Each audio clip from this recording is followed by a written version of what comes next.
ఈ సంగతి ఎంత చూడండి కొంచెం. ఓకే, చాలా సంతోషం. నేను ఎంతమందికి తెలుసు లేదు, నాకు తెలుసు అంటే గుర్తుపెట్టారండి. అమ్మాయి థ్యాంక్ యూ తల్లి. గతంలో వచ్చాను నేను. God bless you. మరలా దేవుని ఈ అవకాశాన్ని దైవజనులు రాజశేఖరన్ ద్వారా ఈ అవకాశం ఇచ్చారు. వందనాలు అయ్యగారు, చాలా వందనాలు.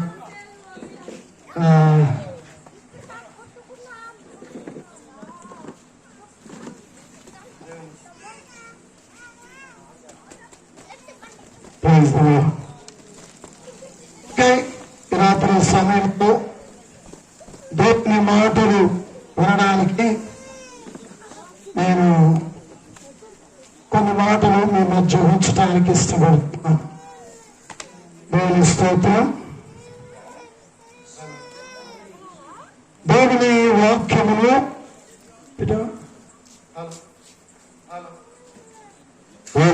ఓకే.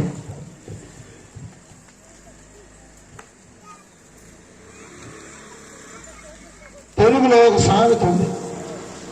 ఏంటంటే అది ఇప్పటికే 9:30 అయింది కదా. త్వరగా ముగించు వారు ధన్యులు, వారు మరలా మరలా పిలవకూడదురు. ఏది ఏమైనా త్వరగా ముగించడానికి ప్రయత్నం చేస్తారు. అయితే ఒక్క విషయం మన మధ్య ఒప్పందం, మీరు నిద్రపోకూడదు. ఎంతమంది నిద్రపోకుండా ఉంటారు? చేతులు చూపించాలి. అబ్బా ఎంత మంచోళ్ళు. God bless you. అంటే నేను ఎంతసేపు అయినా ప్రసంగం చేయవచ్చు. ఓకే, దేవుని వాక్యములో నుండి కొన్ని సంగతులు మీ మధ్య ఉంచడానికి ఇష్టపడుతున్నాను. కీర్తన గ్రంథము 127వ సంకీర్తన 126వ సంకీర్తన మొదటి నుండి కొన్ని వచనాలు చదువుకుందాం. సియోనుకు తిరిగి వచ్చిన వారికి యెహోవా చెరలో నుండి రప్పించినప్పుడు మనము కలగనిన వాడి వలె ఉంటిమి. మన నోటి నిండా నవ్వుండెను, మన నాలుక ఆనంద గానముతో నిండి ఉండెను. అప్పుడు యెహోవా మీ కొరకు గొప్ప కార్యములు చేసనని అన్యులు చెప్పుకొని, యెహోవా మన కొరకు గొప్ప కార్యములు చేసి ఉన్నాడు, మనము సంతోషభరితులమైతిమి. దక్షిణ దేశములో ప్రవాహము పారునట్లు యెహోవా చెరపట్టబడిన వారిని రప్పించును. కన్నీళ్లు విత్తువారు సంతోషగానముతో పంట కోయుదురు. పిడికెడు విత్తనములు చేత పట్టుకొని ఏడ్చుచూ పోవు విత్తువాడు సంతోషగానము చేయించు పనులు మోసుకొని వచ్చు. దేవునికి స్తోత్రం. ఈ వాక్యాన్ని బట్టి గట్టిగా చప్పట్లు కొట్టండి. ప్రైజ్లో. ఎందుకంటే దేవుడు, మేము ప్రార్థన చేశాము ఈ గ్రామం కొరకు, ఈ సంఘం కొరకు, దైవ సేవకుల కొరకు.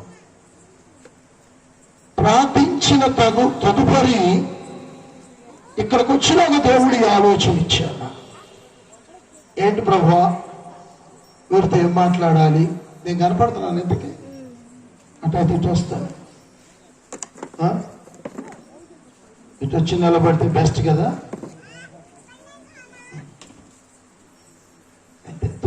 స్టేజ్ మనం మామూలుగా మాట్లాడుకుంటే బాగుండేది. సరే, ఏది ఏమైనా ఓకే. ప్రభుని అడిగినప్పుడు ప్రభు బయలుపరిచిన ఆలోచన, ఎందుకంటే ప్రభు బయలుపరిచిన ఆలోచన తెలియజేయటంలో చాలా సంతోషం ఉంటుంది. ఆలోచన లేకపోతే సొంత స్వచిత్తాన్ని ఎక్స్పోజ్ చేయటానికి అంత సంతోషం ఉండదు. దైవ చిత్తాన్ని, దేవుని ఆలోచనని ప్రజల ముందు పంచుకోవడానికి ఆ పంచుతూ ఉన్నప్పుడు ఉండే ఆనందము అంత ఇంత కాదు. దేవుని స్తోత్రం. కాబట్టి దేవుని పిల్లలారా, ఈ రాత్రి కాలంలో ప్రభు పాదాల దగ్గర కనిపించినప్పుడు ప్రభు మనకు బయలుపరిచిన కార్యం ఏంటంటే యెహోవా గొప్ప కార్యం చేయబోతున్నాడు. ఆమేన్. గట్టిగా చెప్పండమ్మా. మీరే ఎంత నీరసం ఉంటే ఎట్టమ్మా? గట్టిగా చెప్పండి. ఆమేన్. దేవుడు గొప్ప కార్యము చేయబోతున్నాడు. మీ బైబిల్ గ్రంథంలో యాత్రా కీర్తన ఇది. ఈ కీర్తన భాగంలో దేవుని ప్రజలు కుమిలిపోయారు, దేవుని ప్రజలు కృంగిపోయారు, దేవుని ప్రజలు ఆశలు కోల్పోయారు, దేవుని ప్రజలు నిరుత్సాహంలో ఉన్నారు. అలాంటి ప్రజలతో దేవుడు తన సేవకుల ద్వారా తన ఆత్మతో దేవుడు నింపబడి ఆయన మాట్లాడుతున్నాడు. ఎదుగో యెహోవా గొప్ప కార్యములు చేయబోతున్నాడు. ఆమేన్. ఇక్కడే కాదండి, యోవేలు గ్రంథం 2వ అధ్యాయము, బైబిల్ గ్రంథాన్ని గమనించండి. యోవేలు గ్రంథం 2వ అధ్యాయము 21వ వచనములో అక్కడ కూడా భయంకరమైన పరిస్థితి. మిడతలు వచ్చి పొలంలో ఉన్న పంటనంతా తినివేసినాయి. మిడతల పంటలు తినేసినాయి. పండించిన పంట ఇంటికి రావటంలా, ఇల్లు కడుతున్నారు కానీ నిద్ర పట్టటంలా, దుప్పటి కొంటున్నారు కానీ దుప్పటి కప్పుకుంటున్నారు కానీ చలి ఆగటంలా, కూడు తింటున్నారు కానీ ఆకలి తీరటంలా, మంచులు లాగుతున్నారు కానీ దాహం తీరటంలా, అన్ని కొరతలు కొరతలు కొరతలు కొరతలు. మా బ్రతికింతేనేమో, మా బ్రతికింతేనేమో, మాది శాపగ్రస్తమైన బ్రతుకు, మేము తక్కువ కాదు, మేము భయంకరమైన పాపులము అని పశ్చాత్తాపడుతూ వేదన పడుతూ మా కరణింతేరా. చాలా మంది చూడండి, ఆరోగ్యపరంగా ఆర్థిక పరంగా నష్టపోయిన వాళ్ళని, వ్యవయానికి ఇంకేముందండి, అయిపోయింది, సీన్ అయిపోయింది, అవునా? ఈ డైలాగులు అవుతుంటాయి. అలాంటి నిరుత్సాహ పరిస్థితిలో ఉన్న తన ప్రజలతో తీసారా యోవేలు గ్రంథం 2వ అధ్యాయము. ఎలుగుంటే నేనే తీసుకున్నాడు, ఎలుగు కనపడతాను. 2వ అధ్యాయం 21వ వచనము త్వరగా గట్టిగా చదవాలక్క, ఊరా చదివే అక్క. దేశమా భయపడద్దు, దేశమా. దేశం అంటే గురజాడ అప్పారావు గారని ఒక తెలుగు కవి ఉన్నాడు మనకి. ఇప్పుడు లేండి, ఆయన గారు ఒక మాట అన్నాడు, దేశమంటే. గట్టిగా చెప్పరేంట్రా, వాక్యాలు గుర్తుండవు, ఎట్టాడి కూడా గుర్తు లేకపోతే ఎట్ట. దేశమంటే మట్టి కాదు, దేశమంటే మనుషులే. అంటే యోవేలు ప్రవక్త దేశంతో మాట్లాడుతున్నాడు అంటే దాని అర్థం ఏంటంటే మనుష్యులతో మాట్లాడుతున్నాడు. అవునా? మనుష్యులతో మాట్లాడుతున్నాడు. ఏమని? దేశమా. ఇప్పుడు దేశం అంతా భయమేగా. అసలు కోట్లు కోట్లు కొమ్మరించారు పాపం బిడ్డలు, కోట్లు కోట్లు కొమ్మరించారు. 4వ తారీఖున ఏమైపు నీకు కాదులయ్యా, నువ్వు ఎమ్మెల్యే తినడానికి వస్తావా మయ్యాను. అంటే జనరల్ గా దేశంలో జరుగుతున్న పరిస్థితిని నేను మాట్లాడుతున్నా.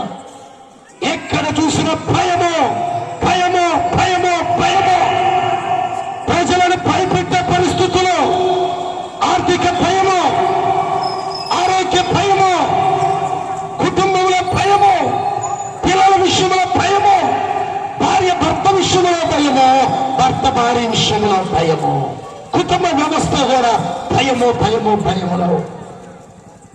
అవునంటారు కదా, మీరు మంచోళ్ళే, మీ విషయం కాదు, లోకంలో ఉన్న సంగతి అర్థమైందా? కాబట్టి దేవుని పిల్లలారా, దేశమా భయపడకము. చదువునా, దేశమా భయపడక సంతోషించి ఏం చేయాలంట? ఏం చేయాలంట? గంతులు వేయాలంట. ఏంటి గంతులు? దేనికి దేనికి గంతులు వేయాలి? చదువునా అమ్మ, అయితే నేను వాక్యం చెప్పినట్టేనమ్మా. మేము వస్తుంటే బ్యారీలు కనపడి, చిన్నప్పుడు పొగాకు గుర్రాలు అల్లేవాడు, గుర్రాల కాడ అల్లేవాడికి ఆకు అందించో లేట్ అయింది అనుకో, ఎట్లుంటది? పెట్టిన బాగుతాడు, ఎదురు మొక్కు కూడా పోతాడు కదా. కనుక అమ్మా, వాక్యం తొందరగా అందేనమ్మా నాకు. ఓకే, ప్రైజ్ లార్డ్, హల్లెలూయా. చదవాలి. దేశమా భయపడక సంతోషించి గంతులు వేయము. ఏం చేయబోతున్నాడంట? గొప్ప కార్యములు చేయబోతున్నాడు. ఎవరు? యెహోవా. ఈ దేవుడు గొప్ప కార్యములు చేయగలిగిన దేవుడు. చప్పట్లు గట్టిగా ప్రైజ్ లార్డ్. ఈ దేవుడు అద్భుతాలు చేయగలిగిన వాడు. ఈ దేవుడు ఆశ్చర్య కార్యములు చేయగలిగిన వాడు, మహత్ కార్యములు చేయగలిగిన వాడు. ఎలాంటి వారి పరిస్థితుల్లో కూడా అద్భుతం చేయగలడు. ఆయనకి అసాధ్యమైనది ఏమనుందా? ఏమనుందా? ఒకసారి దేవదూతలు ముగ్గురు మనుషులు అబ్రహాం గారి ఇంటికి దర్శించడానికి వెళ్ళారు. పాప సేవకులు వచ్చారని మంచిగా విందు భోజనం తయారు చేసి పెడితే తిని పోతా పోయేవాళ్ళు పోక, వచ్చే సంవత్సరానికి నీకు మగపిల్లాడు పుడతాడు. అప్పటికే కడుపు మండిపోయింది వాళ్ళకి. ఎన్ని సంవత్సరాలు తెలుసా? వృద్ధాప్యములు ఉన్నారు. ఇంచుమించు 75-80 సంవత్సరాల వయసు ఉంది. 75 సంవత్సరాలు వాడికి కాడికి వచ్చి, ఏం పర్వాలేదు వచ్చే సంవత్సరానికి నువ్వు మగపిల్లాడు పుడతాడంటే ఎట్లుండదు? ఎగతాలు చేసినట్లుండదు. అసలుకే మీకు చిన్న ఉదాహరణ చెప్పనా? నేను చూసిన కథ చెప్తాను. ఒక ఆమెకు బాగలేదు. వాళ్ళ అల్లుడు వచ్చి, అంతా బాగున్నావా అన్నాడమ్మా. అంతే తగా చేసుకున్నావు. ఎవరా? నా బాగలేదని తెలుసు. ఏం మళ్ళా బాగున్నావా? అర్థమైందా? 75 ఏళ్ళ ముసలాడి దగ్గరికి వచ్చి, ఆ ముసలమ్మ వాళ్ళ కాడికి వచ్చి నిందలు మోస్తా ఉన్నారు. పిల్లలు లేరని అవమానాన్ని మోస్తూ ఉన్న ఆ కుటుంబాన్ని తిని పోయేవాళ్ళు పోక, వచ్చే సంవత్సరానికి ఏం అనలేక పాపం ఈ శారమ్మ తేర వెనకపాల నిలబడి గుడారం లోపల పక్కు నవ్వింది. చాలయ్యా, మా బతుకులకి చాలే అనుకున్నట్టుగా. అప్పుడు అంటాడు, ఏమంటాడు తెలుసా? ఆది కాండంలో ఉందన్నమాట. నేను చెప్పే సంగతి అంతా ఆది కాండంలో 14వ అధ్యాయము 18వ వచనములో రాస్తాడు. ఏంటో తెలుసా? మరియు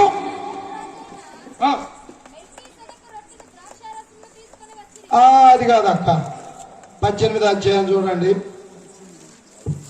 18వ అధ్యాయము 17వ వచనము.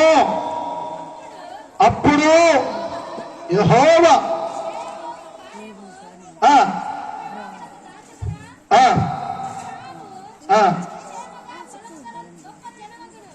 పద్నాలుగో వచ్చిన చదువు నాన్న. 13 నుంచి చదువు.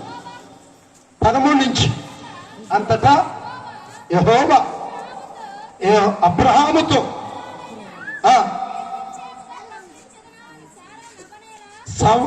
శారా ఏం చేసింది? నవ్వినది. నవ్వనేలా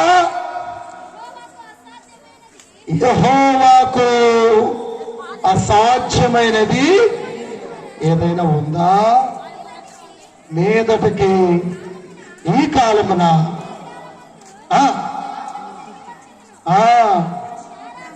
శారాకు దేవుని స్తోత్రం, హల్లెలూయా.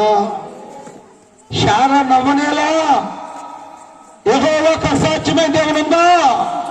ఎందుకు నవ్వుతున్నావు? ఎందుకు నవ్వుతున్నావు? నీకో సంగతి తెలుసా? అపవాది కూడా నమ్మలా. అపవాది కూడా క్రైస్తవ సంఘము భూమి మీద స్థాపిస్తున్నాడు దేవుడు అంటే, అరే పోరే భలే భలే చెప్పారులే మీరు. వీళ్ళెప్పుడు మారా? వీళ్ళెప్పుడు పాటలు పాడాలా? మీకు తెలుసో లేదో, నా జీవితం మీకు చెప్పానో లేదో నాకు తెలియదు, కానీ పాపుల్లో పెద్ద పాపిని, మాదిగల్లో పెద్ద మాదిగ ఎట్లుంటాడు, పాపుల్లో పెద్ద పాపిని, ప్రధాన పాపిని అన్నమాట. అన్ని ఏషాలు, అన్ని ఆలోచనలు. ఎందుకంటే నేను సేవకుడు అవుతానన్న ఆలోచనే లేదు నాకు. అటువంటి దౌర్భాగ్యపు జీవితం నా జీవితాన్ని ప్రభు మార్చి ఆయన సేవకుడిగా తయారు చేశాను. నేను యేసు ప్రభుని ఎరగక మునుపు మా తల్లిదండ్రులు చేపల వ్యాపారం చేసేవాళ్ళు. ఎండు చేపల వ్యాపారం. అత్తంకి కూడా వచ్చేవాళ్ళు తరచుగా. అత్తంకిలో ఉన్న చేపల కొట్లన్నీ ఖాతాలే మాయి. ఆ విధంగా ఒక ప్రకాశం జిల్లా కాదు, తెలంగాణ ఏంటి, కేరళ ఏంటి, కర్ణాటక ఏంటి, అన్ని స్టేట్లు తిరిగేవాళ్ళం. చిన్న వయసులోనే అన్ని అలవాట్లు నేర్చుకున్నాం. దౌర్భాగ్యత జీవితం. చివరికి నాకు వచ్చిన జబ్బు ఏందో తెలుసా? టీబీ జబ్బు, క్షయవ్యాధి. ఏ వ్యాధి? క్షయవ్యాధి, టీబీ జబ్బు. అప్పుడు టీబీ నేను చెప్పే సంగతి ఎప్పుడు సంగతి అంటే 1987, 86 ఆ ప్రాంతం. మందులు లేవు, సరిగా లేవు. టీబీ జబ్బు వచ్చిందంటే ఎయిడ్స్ వ్యాధి వచ్చినాడు ఎవరికంటే కూడా ఘోరంగా చూసేవాడు, వాసన పీల్చుకునేవాడు కాదు. అటువంటి జీవితం నాది. అటువంటిది ప్రభు ఏం చేశాడు తెలుసా? అద్భుత రీతిగా దేవుడు స్వస్థపరిచి తన సేవకుడిగా మార్చి ఇప్పుడు టీవీలో కూడా వాక్యం చెప్పారు. కొన్నాళ్ళు 8 సంవత్సరాలు ఒక టీవీ ఛానల్కి ఎండీగా చేశాడు. టీవీ జబ్బు నుంచి తీసుకొచ్చి టీవీ ఛానల్లో చూపించాడండి. చప్పట్లు కొట్టండి గట్టిగా. ఎందుకో తెలుసా? నేను అనుకోవాలా మీకు ఈ యొక్క సాక్ష్యాన్ని ఎందుకు చెప్పానంటే, మన జీవితాలలో ఆశ్చర్య కార్యములు చేయుటకు సమర్థుడు ఆయన. ఆయనకు అసాధ్యమైనది ఏది లేదు. ఆయన గొప్ప కార్యము చేయగలిగిన వాడు. అయితే చాలా మందికి ఆ విశ్వాసం లేదు. విశ్వాసం లేనందువలన, అవిశ్వాసంగా ఉండటం వలన చూద్దాంలే, చేద్దాంలే. దేవుని పిల్లలారా, మా జీవితాల్లో మేము పొందుకొని మీకు చెప్తున్నాం. అర్థమైందా? దేశమా భయపడద్దు, గంతులు వేయి, యెహోవా గొప్ప కార్యములు చేయబోతున్నాడు. ప్రజలారా, గొప్ప కార్యాలు చేయబోతున్నాడు. నీ ఊహించిన దానికంటే, అనుకున్న దానికంటే అద్భుతకరమైన అద్భుతాలు చేయగలిగిన ఈ దేవుడు అండి. దేవుని స్తోత్రం. నీకు సంగతి తెలుసా? మనిషికి రక్షణ అనేది అసలు వాస్తవంగా మనకు రక్షణ దొరకదు. కారణం ఏంటో తెలుసా? మనం దూరస్తులం, ప్రభుకు చాలా దూరస్తులం. ఎఫెసీ పత్రిక 2:1 మీరు చూస్తే, మీ అపరాధములను బట్టి, పాపములను బట్టి మీరు చచ్చిన వారై ఉండగా. మనం ఎవరు అంట? బ్రతుకున్నామే కానీ చచ్చినోడు లెక్కలో ఉన్నాం. దేవుని వాక్యంలో ప్రకటన గ్రంథం 7 సంఘాలతో ప్రభు మాట్లాడుతున్న మాట ఏంటో తెలుసా? జీవించుచున్నావన్న పేరు మాత్రం నీకున్నది కానీ మృతుడవే. కాబట్టి దేవుని పిల్లలారా, ఆత్మీయంగా మన జీవితాలలో శారీరకంగా బ్రతుకున్నామేమో కానీ ఆత్మీయంగా చచ్చిపోయి ఉన్నాం. దేవునికి దూరస్థులమైపోయాం. ఆశలు కోల్పోయిన బ్రతుకులు, జీవితంలో ఏమాత్రము హోప్లెస్ పీపుల్స్ అయిపోయాం. మర్చిపోయాం మనం. అలాంటి వ్యక్తులతో ప్రభు చెప్తున్నాడు, నేను గొప్ప కార్యం చేయబోతున్నా. ఆమేన్. కీర్తనల గ్రంథము 26వ సంకీర్తన ఎంత చదువుకున్నాం. 26వ సంకీర్తన 3వ వచనాన్ని మీరు చూస్తే అక్కడ రాస్తున్న మాట ఏంటో తెలుసా? చదవండి. యెహోవా మన కొరకు గొప్ప కార్యములు చేసి ఉన్నాడు, మనము సంతోషభరితులమవుదుము. ఏంటి గొప్ప కార్యము? ఈ గొప్ప కార్యము ఇది బీసీ కాలంలో వ్రాయబడిన మాట కదా. ఇప్పటి కాలానికి వర్తిస్తుందా? ఇప్పటి కాలం కూడా జరుగుతాయా? ఇప్పుడు కూడా ఎలాంటి అద్భుతాలు చూడగలమా అని చాలా మంది డౌట్ గా ఉన్నది. యేసు ప్రభువు వారు సమాధి చేయబడి 3వ దినాన పునరుత్థానుడై లేచాడు అంటేనే యేసు ప్రభుతో సహవాసం చేసిన శిష్యుడు సహితము నమ్మల. ఆయన చేతుల్లో రంధ్రాలలో ఏళ్లు పెడితే గాని నేను నమ్మను. యేసు ప్రభు అంటాడు, చూచి నమ్ముట వారికంటే చూడక నమ్మువారే ధన్యులు. కాబట్టి దేవుని పిల్లలారా, ఆయన అద్భుతాలు చేస్తాడు అంటే చాలా మంది నమ్మటంలా, కానీ చేస్తాడు. వాక్యములో వ్రాయబడిన మాట ఏంటో తెలుసా? యేసు క్రీస్తు నిన్న నేడు నిరంతరము ఏకరీతిగా ఉన్నాడు. ఆయన కార్యాలలో మార్పు రాలా, ఆయనలో మార్పు రాలా. మార్పు వచ్చిందల్లా మనలోనే. యేసు ప్రభు కార్యము చేయటకు ఆయన సిద్ధంగా ఉన్నాడు. ఆయన అద్భుతం చేయడానికి ఆయన సిద్ధంగా ఉన్నాడు. అద్భుతం అంటే ఏంటో తెలుసా? మనము చేయలేని కార్యాన్ని చేయటమే అద్భుతం. మనకు అసాధ్యమైన దాన్ని సాధ్యపరచడమే అద్భుతం. మనము చేయలేనిది. వాక్యములో మీరు గమనిస్తే కీర్తనల గ్రంథము 71వ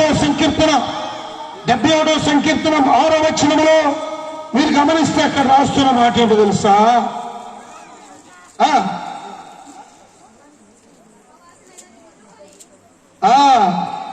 గర్భవాసినైన మొదలుకొని నీవే నాకు ప్రాపకుడవై ఉండి తల్లి గర్భములో నుండి నన్ను ఉద్భవింపజేసిన నీవే. నిన్ను గురించి నేను నిత్యము స్తుతిగానము చేసేదను. ఎందుకో తెలుసా? నా గర్భములో, తల్లి గర్భములో నేను పిండముగా రూపింపబడక మునిపే నీవు నన్ను ఎరిగిన వాడము, నీవు నన్ను ఉత్పత్తి చేసిన వాడము, నీవు నా జీవితంలో అద్భుతంగా అన్ని సమకూర్చిన వాడు. నిన్ను స్తుతించకుండా నేను ఎలా ఉండగలనయ్యా? నిన్ను స్తుతించకుండా నేను ఉండలేను కదయ్యా. నిత్యము స్తుతి గానాలతో. అదే కీర్తనల గ్రంథము 106వ కీర్తన 21వ వచనము కూడా చూస్తే బైబిల్ తీయాల. 106 21వ వచనము, ఐగుప్తులో గొప్ప కార్యములను, ఆశ్చర్య కార్యములను, ఎర్ర సముద్రము వద్ద భయము పుట్టించు క్రియలను చూసారా? ఐగుప్తు దేశంలో గొప్ప ఐగుప్తు దేశంలో ఏం కార్యాలు మీకు సంగతి చెప్పమంటారా? ఐగుప్తులో దేవుని ప్రజలు ఉన్నారు, ఇశ్రాయేలీయులు. మనం ఒక మాట అనుకుందాం, వాళ్ళకి భక్తి ఉందా లేదా అనేది ఆలోచిస్తే వాస్తవంగా వాళ్ళు మనలాంటి వాళ్ళు. ఆకలి అయినప్పుడు అమ్మ అంటారు, ఆకలి తీరిన తర్వాత నీ అమ్మ అంటారు. అది పరిస్థితి. మనలాగే ఉన్నారు వాళ్ళు కూడా. ఆపద మొక్కలు మొక్కేది భక్తులు అన్నమాట.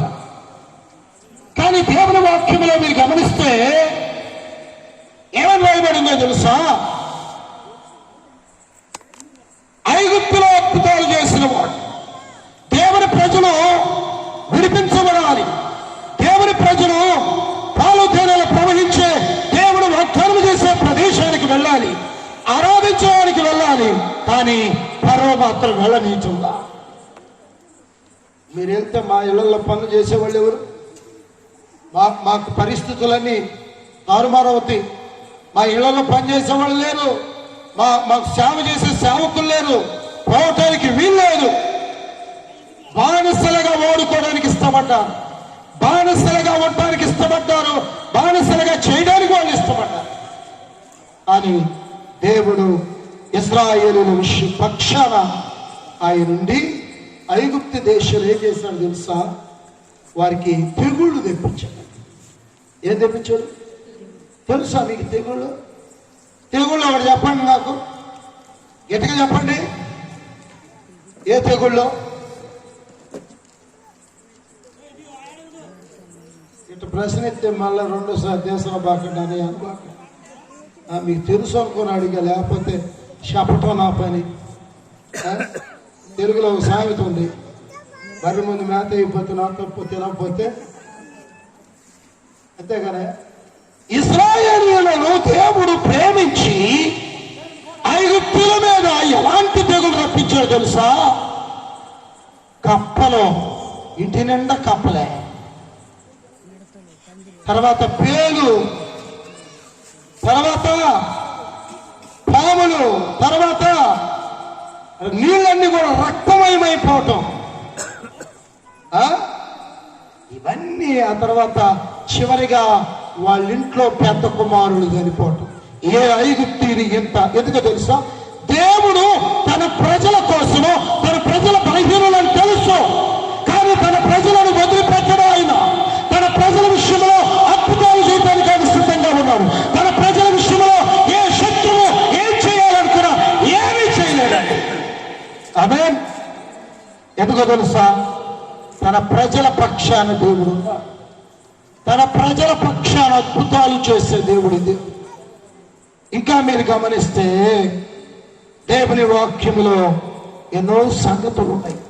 అయితే ప్రేమైన దేవుని పిల్లలారా, ఈ రాత్రి కాలంలో దేవుడు గొప్ప కార్యాలు చేయడానికి ఆయన ఇష్టపడుతున్నాడు. అయితే ఆ గొప్ప కార్యాలు ఈ రాత్రి మా జీవితంలో నెరవేరితే బాగుండు అనుకున్న వాళ్ళు ఎంతమంది ఉన్నారు?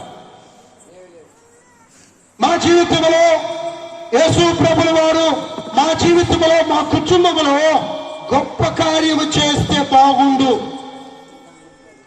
అని ఇష్టపడేవాళ్ళు ఎంతమంది ఉన్నారు?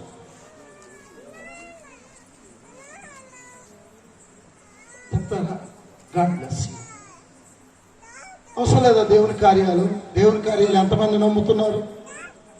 దేవుని కార్యాలు ఎంతమంది నమ్ముతున్నారు? దేవుని కార్యాలు జరుగుతాయని నమ్ముతున్నారా? ఆమేన్. God bless you.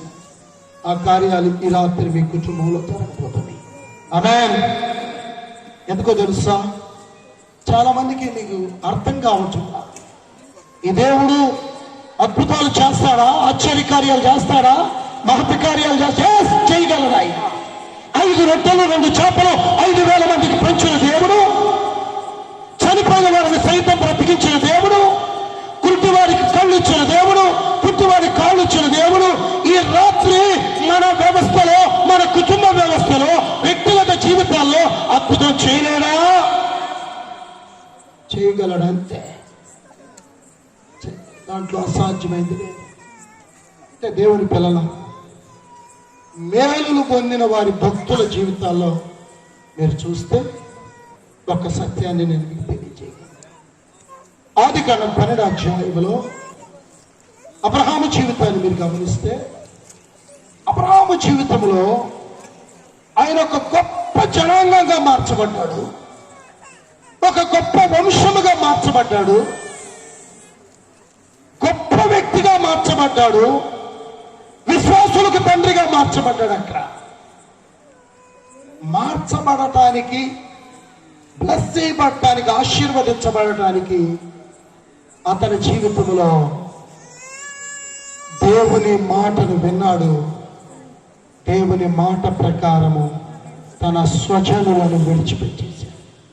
ఆదికాండం 12వ అధ్యాయంలో మీరు చూస్తే, నీవు ఈ దేశమును నీవు గట్టిగా చదవాలా, బంధువుల యొక్క నుండి, తండ్రి ఇంటి నుండి బయలుదేరి నేను మీకు చూపించు దేశములకు వెళ్ళాడా లేదా? అవును, వెళ్ళాడు.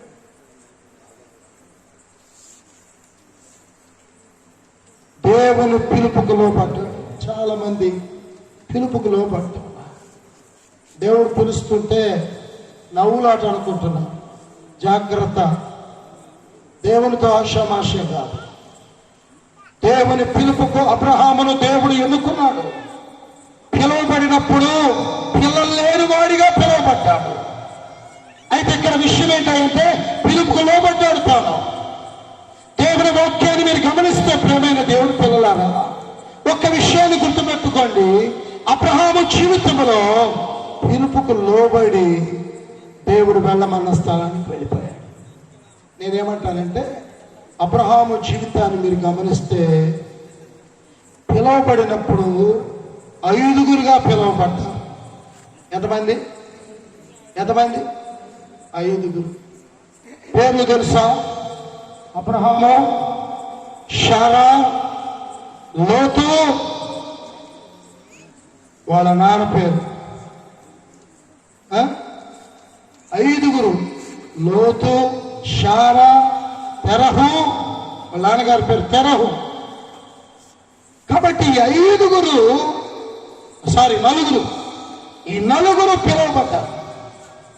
ఈ నలుగురులో 4 అక్షరాలు అబ్రహాములో.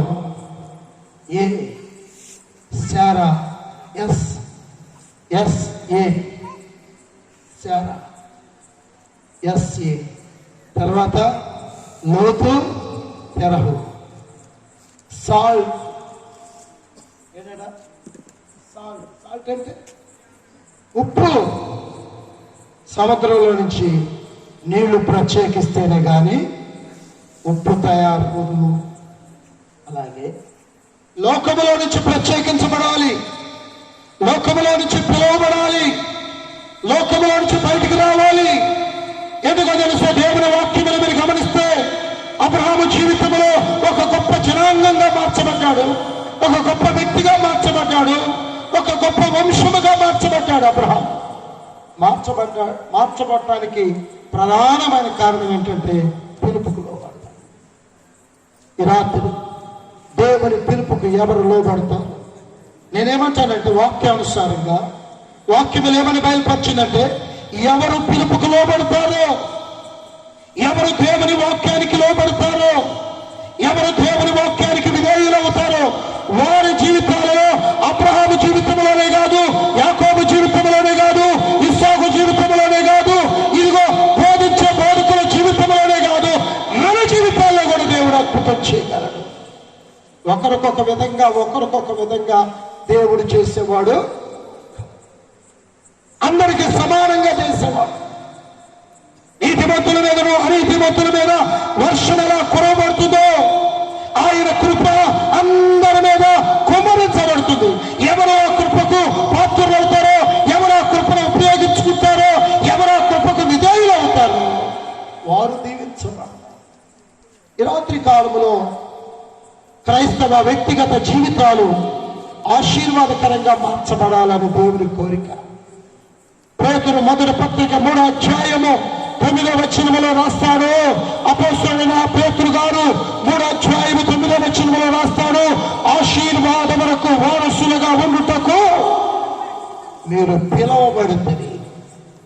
ఎన్నట? ఆశీర్వాదములకు వారసులుగా ఉండటానికి పిలువబడ్డారు. దేవుడు తన ప్రజలను ఊరికే పిలవలేదండి. దేవుడు తన ప్రజలకు ఊరికే సువార్త ప్రకటించటం లేదు. ఆయన ఉద్దేశం ఏంటో తెలుసా? శాపాన్ని ఆశీర్వాదంగా మార్చాలని, దరిద్రతను ఆశీర్వాదంగా మార్చాలని. అయితే ప్రియమైన సహోదరుడా, ఈ రాత్రి కాలంలో అబ్రహాము విధేయత చూపించాడు. అబ్రహాము లోబడ్డాడు. అబ్రహాము లోబడినాడు కాబట్టి తన జీవితంలో అద్భుతం జరిగించాడు. అందుకే భక్తులు రాస్తారు. ఆర్కెస్ట్రా వాళ్ళు ఉన్నారా? అబ్రహాము దేవుడవు ఇస్సాకు దేవుడవు, యాకోబు దేవుడవు, మాకు చాలిన దేవుడవు యేసయ్యా.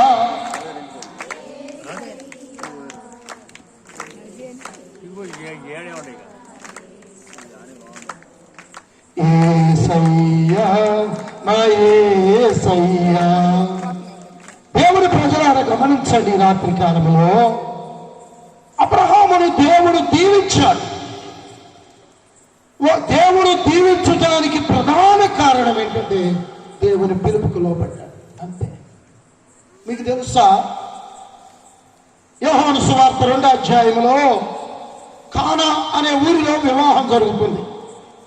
వివాహం జరుగుతూ ఉంటే ఆ వివాహంలో యూదుల శుద్ధీకరణాచార ప్రకారము 6 రాతి బాణలు అక్కడ ఉండేను.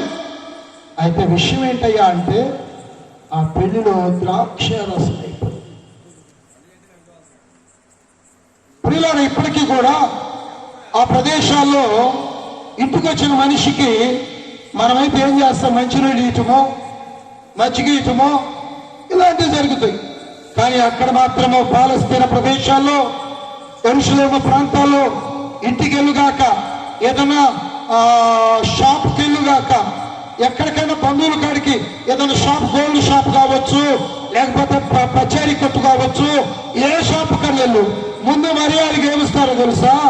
ద్రాక్ష రసం ఏమిస్తారు, ద్రాక్ష రసం. ఒకసారి అయితే నేను 2012లో వెళ్ళాను యెరూషలేము. 2012లో వెళ్తే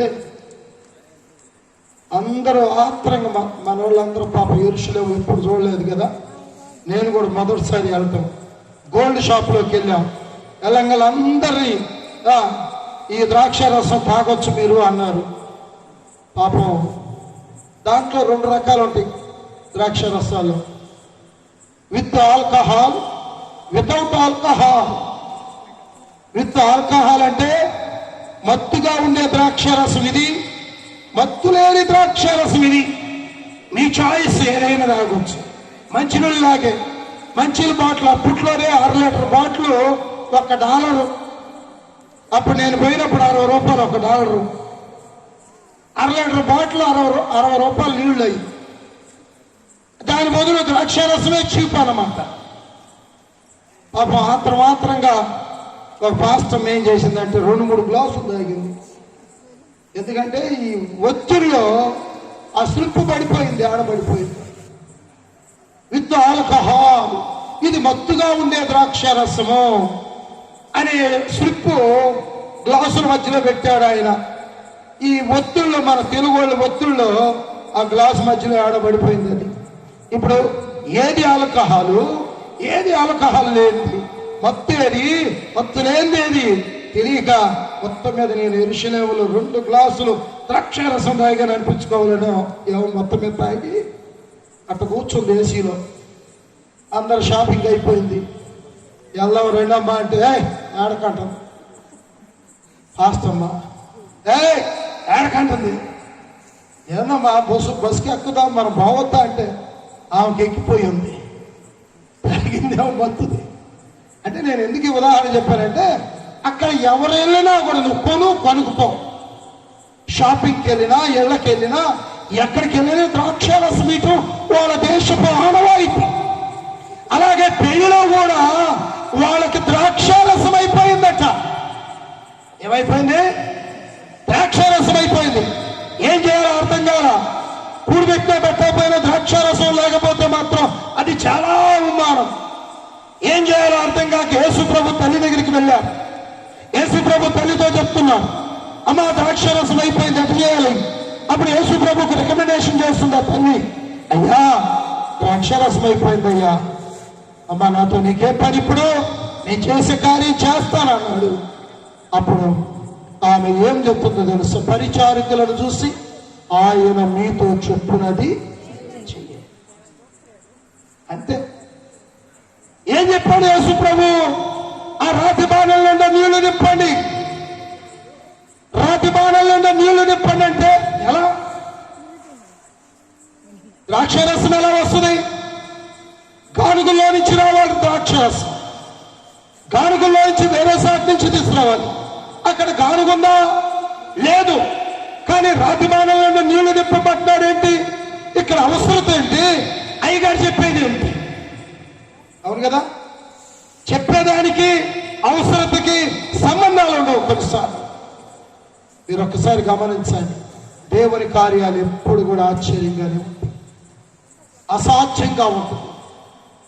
ప్రజలందరూ ఒకటి చెప్తుంటారు, కొందరు ఇంకోటి చెప్తుంటారు, కానీ దేవుడు ఏ కార్యం ఎప్పుడు చేయాలో ఆయనకి తెలుసు.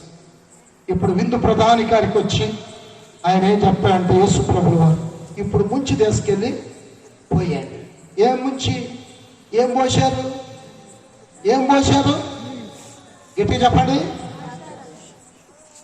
ద్రాక్షారసం పోశారా? నీళ్లు పోసింది. వాళ్ళకి కావాల్సిందేంటి? ఇప్పుడు పొయ్యమంటుందేంటి? ఏమన్నా న్యాయమైనది? నీళ్లు పోతే ఏమంటారు వాళ్ళు? అసలు ఏమ్మా తినే అన్నంలో సాంబార్ వేయమని సాంబార్ వేయకుండా నీళ్లు పోతే ఏమంటారు? ఎంత కోపం వస్తుంది అసలు కదా. అలాగే కానీ వాళ్ళు ఏమాత్రం సందేహించలా, ఏమాత్రం అనుమానించలా, ఏమాత్రం వెనకంజ వేయలా. యేసు ప్రభు ఎలా చెప్పాడు అలాగే జగ్గు తీసుకెళ్ళి అలా ముంచి తీస్తూ ఉండగానే నీళ్లు కాస్త ఏమైంది? చప్పట్లు కొట్టండి. ఇప్పుడు మరి ప్రైజ్లో ముందు ద్రాక్ష రసం కంటే ఈ ద్రాక్ష రసం రుచిగా ఉంది. మనుషులు చేసిన ద్రాక్ష రసం కంటే దేవుడు చేసిన ద్రాక్ష రసం రుచిగా ఉంది. ఎందుకు మాటలు చెప్తున్నా అంటే, యేసయ్య మాట వినటం వలన, యేసు ప్రభు మాట వినటం వలన నీళ్లను ద్రాక్షరసంగా మార్చిన దేవుడు, అరణ్యములో నీటి బుగ్గను పుట్టించిన దేవుడు, బండలో నుంచి నీళ్లు తెప్పించిన దేవుడు, ఎర్ర సముద్రాన్ని 2 పాయలుగా చేసిన దేవుడు ఈ రాత్రి నీ కుటుంబంలో అద్భుతము చేయలేరా? నమ్మిన వాళ్ళు చప్పట్లు కొట్టడానికి చెప్తా. ప్రైజ్లో కాబట్టి ప్రియ సహోదరి సహోదరు, ఇలా విశ్వసించాలి. దేవుని వాక్యములో చాలా మంది అరణ్యములో కూలిపోయారు.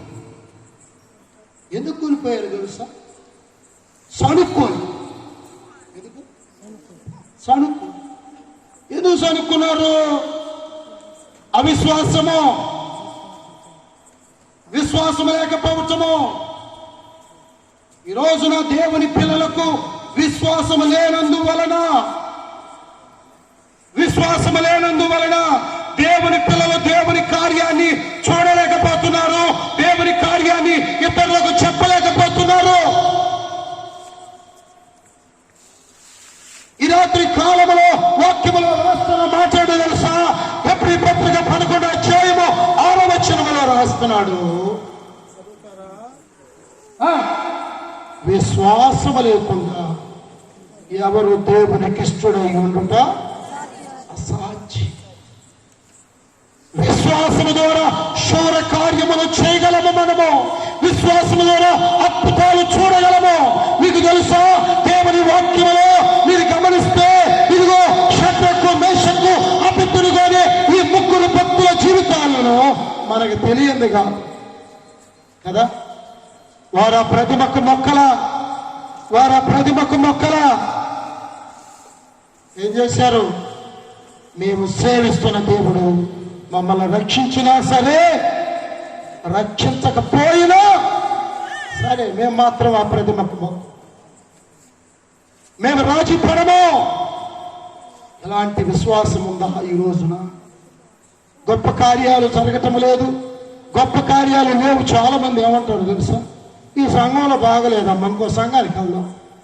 ఇదో కొత్త ఫ్యాషన్ అయిపోయింది సంఘాలు మార్చటం.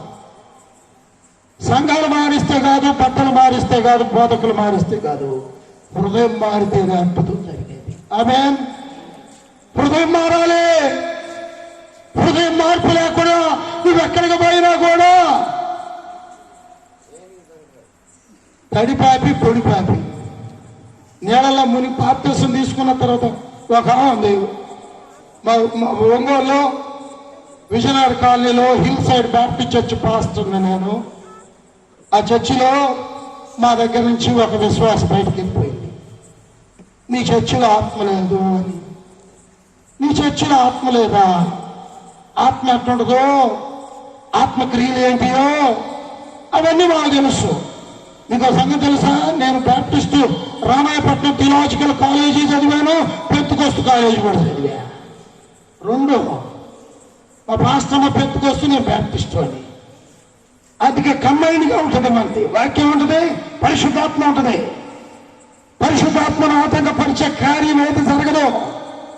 సరిపోతే పోయిందిలో అనుకున్నా నేను. పానీల పాపం బాగుపడిపోయామో అనుకున్నా. బాగుపడటమేమో కానీ 1 సంవత్సరం తర్వాత రాలగొట్టుకుంటున్నారు. ఎదురింటావా ఆయన? ఆ ఎదురింటావా ఈ ప్రార్థన పోయినావా? రాలగొట్టుకుంటా ఉంటే నేనే అప్పుడే పోతున్నా. పగారు కాస్త సలపడ్డది. ఎందుకంటే నేను కొద్దిగా లా ఉన్నాను కాబట్టి, ఎంత వాకింగ్కి వెళ్ళటం కుదరదు కాబట్టి, ఈ రాత్రి ఇంటికి పోయే 1 గంట అవుతుంది కాబట్టి, 1 గంటకు పోయినోడు తెల్లారుజాము లేవలేడు కాబట్టి ఈ వంకతోటి సంఘస్థుల కాడికి రాస్తుంటా నడవటం. ఈ లోపల తగాదా సఫపడ్డట్టుంది. ఏందమ్మా అంటే ఇది జరిగిన సత్యమే. అట్టని చెప్పి మా సంఘస్థుల కాడికి పోయాడమ్మా. రెండోసారి ఎవరు రారు చర్చికి. భయంకరమైన పాపము వాళ్ళ మధ్య జరుగుతూ ఉంది. నేను అప్పుడు అన్నాను, సంఘం మారితే తను బాగుపడతావు అనుకుంటే ఆడకపోయినా ఇదేనా, ఆడకపోయినా ₹10 బట్ట మారినా ఇప్పుడు ఆ వందనాలు పోయి ప్రైజులు ఆడుకాడికి వచ్చింది. ప్రైజులాడు కాదమ్మా, ప్రాక్టీస్ లాడు కావాలా. ఏసులా ఉండటానికి ఎవరికి ఇష్టం? ఏసులా ఉండటానికి ప్రయత్నం చెయ్యి. నేను ప్రైజులాడు అనొద్దాను అన్నా, నేను వ్యతిరేకిని కాదు. ఎస్, ప్రైజులాడు అంటే ప్రభుని స్తుతించు, వందనాలు ఎదుటి వ్యక్తికి వందనాలు చెప్ప కాదంటాం. నేనేమంటాను తెలుసా సహోదరి సహోదరు, ఈ రోజున కార్యాన్ని దేవుడు మీ కుటుంబాలలో మీ జీవితాలలో జరగటం లేదు అంటే కారణం ఏంటో తెలుసా? లోపం మనలోనే ఉంది. బైబిల్ గ్రంథములో మీరు గమనించినట్లయితే యెహెజ్కేలు గ్రంథము 14వ అధ్యాయము 2వ వచనాన్ని మీరు గమనిస్తే అక్కడ ఇశ్రాయేలీయుల పెద్దలు ప్రవక్త దగ్గరికి వెళ్ళారంట. ఎవరి కాడికి? పెద్దలందరూ కలిసి పాస్టర్ గారి దగ్గరికి వెళ్ళారు. ఆ రోజుల్లో పాస్టర్ గారు 14వ అధ్యాయం చదువుతారా తల్లి? ఇశ్రాయేలీయుల పెద్దల్లో కొందరు ఎవరి దగ్గరికి? పాస్టర్ గారి దగ్గరికి వచ్చి నా ఎదుట కూర్చొని సిగ్గు లేకుండా యెహోవా వాక్కు నాకు ప్రత్యక్షమై ఇలాగ సెలవిచ్చెను, నరపుత్రుడా, ఈ మనుషులు ఏ మనుషులు ఎదురు కూర్చున్నారు. దేవుడు చెప్తున్న మాట, అయ్యా నా మాట కాదు, దయచేసి ఏమనుకో, దేవుని మాట. ఈ మనుషులు హృదయములలో ఏమి నిలుపుకున్నారు? గట్టిగా చదువమ్మా అమ్మయ్యా బాబా. ఏమి నిలుపుకొని? విగ్రహములే నిలుపుకొని, దోషము పుట్టించు అభ్యంతరములు మీరులో పెట్టుకొని వీళ్ళు ఎట్టున్నారు? వీళ్ళు నా దగ్గర వీళ్ళు ఏమైనా విచారణ చేయదగిన ముఖం చెల్లితే వీళ్ళకి అసలు మన భాషలో మాట్లాడుకుంటున్నాం. విచారణ అంటే ఏమైనా అడగలరా? ఎందుకు చేసే పనికిమాలిన పనులన్నీ మానుకోకుండా ఏం పాస్టర్లు మాకు న్యాయం చేస్తావో లేదా? పాస్టర్లకు ఎలాంటి శ్రమలో తెలుసు. అసలు తగాదు పెట్టుకున్నారు. ఒకసాట భార్యాభర్తలు తగాదు పెట్టుకుని కేసుగా పోయింది. పొరపాటు నా కళ్ళల్లో పడ్డారు వాళ్ళు. ఆ అమ్మ ఏం చేసిందో తెలుసా? మా ఆయన కొడుతుంటే పాస్టర్ గారు చూశాడు.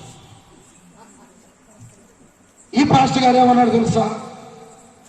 అర్ధరాత్రి ఇంటికి వచ్చాడు ఈ కొట్టిన ఆయన, అయ్యా పొరపాటు కొట్టానయ్యా, నువ్వు సాక్ష్యం చెబితే నన్ను పోలీస్ స్టేషన్లో వెళ్తారు. చెప్పబాలయ్యా, ఏం చేయాలి ఇప్పుడు? చెప్పండి రే, ఏం చేయాలి ఇప్పుడు? భర్త మాట వినాలా, భార్య మాట వినాలా? ఎట్లాంటివంటి యెహెజ్కేలు భక్తుడికి కూడా ఇలాంటి సందర్భమే వచ్చింది. ఏంటో తెలుసా? ఈ ప్రజలు ఈ దగ్గరికి వచ్చారు. ఈ ప్రజలు హృదయంలో విగ్రహాలు నిలుపుకొని వచ్చారు. అభ్యంతరాలు ఉన్నాయి, ఆటంకాలు ఉన్నాయి. అయ్యో అయ్యో వాళ్ళ హృదయాలు నాకు తెలుస్తూ ఉన్నాయి. యెషయా గ్రంథం 1వ అధ్యాయంలో రాస్తాడు, యెషయా 59 మొదటి వచనంలో, రక్షింపనేరకబడినట్లు యెహోవా హస్తము పొరచకాలేదు, విననేరకబడినట్లు ఆయన చెవులు మందం కాలేదు. కారణం ఏంటంటే మీకు నాకు మధ్యలో ఏం అడ్డంగా ఉన్నాయి అక్క? ఏం అడ్డంగా ఉన్నాయి? దోషాలు. ఆ బలహీనతలు తీసివేసుకోకుండా దేవుడు నా ప్రార్థన వినలేదమ్మా. దేవుడు నా ప్రార్థన, ఈ పాస్టర్ గారు ప్రార్థన చేతి వినడం, ఇంకో పాస్టర్ ప్రార్థన చేతి వింటాడు. అంటే ఈ పాస్టర్ గారు ప్రార్థన చేస్తే, అసలు పాస్టర్లు ప్రార్థన చేతి ఇదే ప్రార్థన అయితే మీరు ఎందుకు? దేవుడు ఏమైనా పాస్టర్లకి రాయితీ ఏమైనా ఇచ్చారా? మేము మీలాంటి వారమే. ఈ దేవుడు ఆయన సమీపింపరాని తేజస్సుతో ఉన్న ఆయన మన సమీపానికి వచ్చాడు. నేను వారిలో నివసించున్నట్లు నాకు ఒక మందిరాన్ని కట్టండి, నేను వారిలో ఉండాలనుకుంటున్నాను. ఆ వాక్యమే శరీరధారి అయి కృపా సత్య సంపన్నుడిగా మన మధ్య నివసించను, మనలో నివసించను. లోకములో ఉన్నవారి కంటే మీలో ఉన్నవాడు శక్తివంతుడు. ఆమేన్. నేను మీలో ఉండాలంటే మీరేంది రికమెండేషన్ అవసరం? చెప్పండి. మేము ప్రార్థన చేసే పని అయితే తలా ఒక 1000 రూపాయలు ఇవ్వడం, మిమ్మల్ని అందరూ పరలోకం పంపిస్తాను అనొచ్చు. దిట్టమైన డబ్బు అన్ని మోసాలు ఎదురికి. కానీ మేము కాదు పరలోకం పంపి, మా ప్రార్థన ద్వారా మీరు పరలోకం పోతారని నేను చెప్పను. మీ విశ్వాసము, యేసు రక్తములో కడగబడిన వాడు విశ్వసించిన ఎడల, విశ్వాసం వలన, క్రియలో విశ్వాసం ఉండటం వలన దేవుడు నిన్ను ఆయన ప్రక్కన కూర్చోబెట్టుకుంటాడు, ఆయన సింహాసనములో కూర్చోబెట్టుకుంటాడు. నమ్మినోళ్ళు చప్పట్లు కొట్టాడు. నిద్ర